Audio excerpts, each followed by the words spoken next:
As I said, we are now overweight equities. At the beginning of the year, maybe when this was done, we were more neutral relative to equities versus fixed. So what that means is that if you have a client that's supposed to be owning 60% equities and 40% bonds, when we say we're neutral, that means own 60% equities and 40% bonds. What that also means is that we do believe equities will outperform bonds, but not in an unusual way. When we think when we say we're overweight equities, well, that means obviously overweight, by 62, 60, whatever the number is, not a nutty number.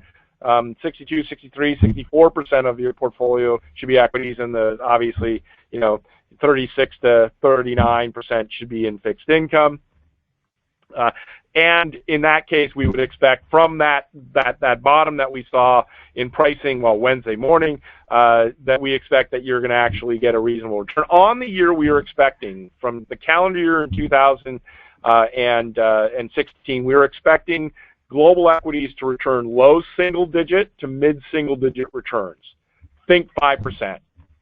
5% is probably on the even more optimistic side of our range, but 5% is, I think, a really good number. Not a great number, but we do expect interest rates to move up, so we're expecting, say, 2% out of bonds, and we think the Federal Reserve is going to continue to raise interest rates on cash, but all told, cash is going to give you maybe 75, maybe 60-ish probably, basis points of total return. So that means that equities are going to outperform cash by 4.5%, and just for those playing along at home, that is the long-term average, that equity outperforms cash.